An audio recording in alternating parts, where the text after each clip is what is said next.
Hello, CMP parents and community members. I know many of you may have questions about what school will look like as we begin the 2021-22 school year, so we're putting together this short video to hopefully answer all of those questions. We also have the answers to these questions, which I'll be discussing in this video, available on our website at www.cmpschools.org, and we've included a PDF to this email as well, so that you have it in written form. The first thing I'd like to discuss is Senate Bill 658. Senate Bill 658 became law when Governor Stitt signed it into effect for July 1. Senate Bill 658 simply states that schools cannot require students or staff to wear masks, that it is a personal choice or freedom, unless there's a state of emergency called for your county. At this point, Governor Stitt's office said he has no intention of declaring a state of emergency, so we cannot mandate masks. However, the CDC is recommending that everyone wear masks, so we are also going to recommend that those that are indoors, or if you're going to be within 6 feet of somebody for more than 15 minutes, that you wear a mask. But again, it becomes the personal choice of the student and that student's family as to whether or not they wear a mask. We will continue with close contact tracing, so if a child has been within 6 feet for over 15 minutes of someone who tested positive for COVID-19, you will be contacted by us, and we will recommend that you quarantine your child. However, that will become a parental choice as well, unless there's an emergency declaration called by the governor. So again, quarantines will be at the discretion of the parents as well. Now, if a student or a staff member were to test positive, there will be a mandated quarantine of 10 days from the onset of symptoms, or if they're asymptomatic, it would be 10 days from the positive test.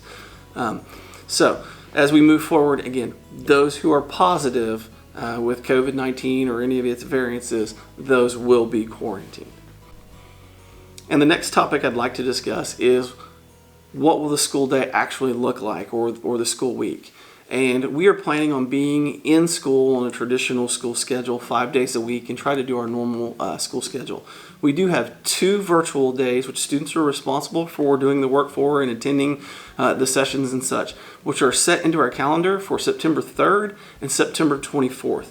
These days are intentionally put into the calendar so that we can practice with our new devices. We're really close to being one-to-one with Chromebooks at all of our sites and being able to practice in case we had to go virtual or anything else more in the future. But again, our hope, our desire, and our plan right now is that we will be 5 days a week for the entire school year. Another question is about possibly having devices or Wi-Fi available for families that don't currently have those. We did receive some federal stimulus money that has allowed us to purchase a good number of devices. With the number of devices that we had previous to that, plus over 3,000 Chromebooks we were able to purchase this summer, along with the devices that students may already have at their house, we are able to ensure that all students will have a device available to them should they need it. We also have hotspots available for any student who does not have internet or Wi-Fi access already available to them at their house. If you have a need for any type of Wi-Fi hotspot, please contact your site principal and they will get you in touch with the appropriate people. The next section I'd like to talk about is what are we doing to help protect our kids. In addition to recommending that everyone wear a mask if they're not able to social distance, we also have been able to install needlepoint bipolar ionization to every one of our air conditioning and heating units throughout the district. This is a type of air purification system that's used at the Mayo Clinic. It's used on American Airlines. Oklahoma State University has added that. Moore was able to add it last year. It basically sends out ions that attacks the virus and other contaminants in the air and disables them and makes it where that the air is more pure. So we're hoping that helps a lot as well. We will continue to encourage students and staff obviously to wash hands on a regular basis. We'll have hand sanitizer available in multiple areas, including the classroom. Again, continuing with social distancing as much as possible. Cleaning with disinfectant sprayers that are also have chemical in it that is supposed to be able to kill contaminants, especially those for COVID-19 and its variants. As well as we will continue with contact tracing. That way, if someone is positive, we will let those who were considered close contacts, let those families know. The next section that we'll talk about is lunch and recess. Each one of our schools has a different layout and a different feel for it, and so we are asking our principals to design a plan for their unique buildings and populations, that they create a lunch schedule, a recess schedule, all of those type of things for what helps keep their students the safest, but also fits best within the schedule of the school day. So if you have questions about your child's particular lunch schedule or recess schedule or any of those things, please contact your child's principal or site school. The next question that we've had is about field trips. Last school year, we did try to limit field trips. This year, we are allowing field trips to happen at the discretion of the site administrator. We have asked our administrators to use caution with this, to see if maybe they could postpone a field trip, if possible, to a later point in the year when the cases and the numbers are maybe going to be lower. However, if there is something that's time sensitive or it can be safely done, we are allowing our principals the discretion to be able to authorize certain groups to go on field trips. The next question that I've had is about school assemblies. Last year, again, we had to try to cut down on the number of school assemblies. We are going to allow our principals to host school assemblies, but we've asked them once again to use their discretion and try to do it as safely as possible. So possibly we may cut down on the number of full school assemblies down to grade levels, teams, etc., so that social distancing is more possible. We've also had questions about start times. Our start times are normal. Our elementaries, middle schools, and high schools all have unique start times, but those are going to be our normal traditional start times, and nothing to our ending times or our beginning times or ending times will be different. So we'll have a normal start times. The next question has been, are we going to have water fountains? We had those closed last year. In order to help contain the virus as much as possible, part of our layered mitigation is we will keep our water fountains closed.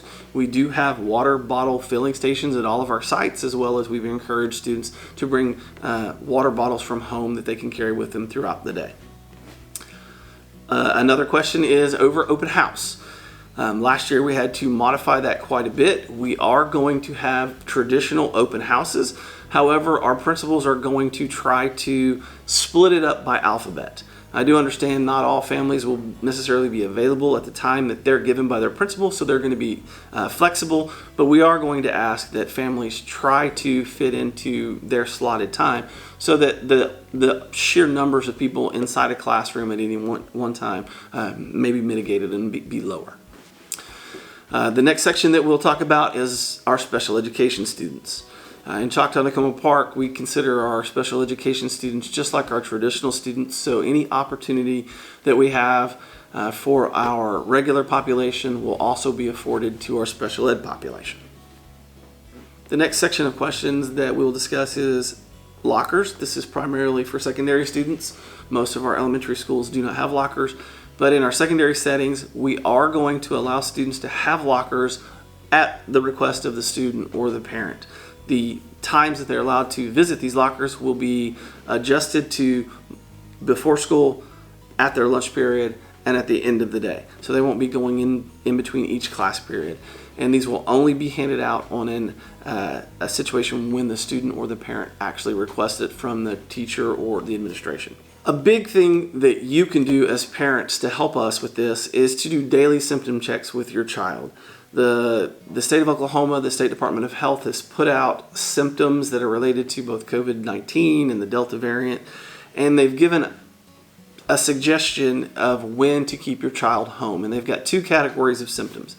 And so the first is Class A. And if you have a Class A symptom, it's asked that you stay home for that day and monitor your symptoms and possibly get tested if things don't improve. But the first one of these symptoms is if you have a fever over 100 degrees. So if you have a fever over 100 degrees, if you have a sore throat, if you have a steady cough, if you have difficulty breathing, if you have diarrhea or vomiting, or if you have a new loss of taste or smell. If you have any of those symptoms, they're asking that you stay home, monitor those, and potentially get tested.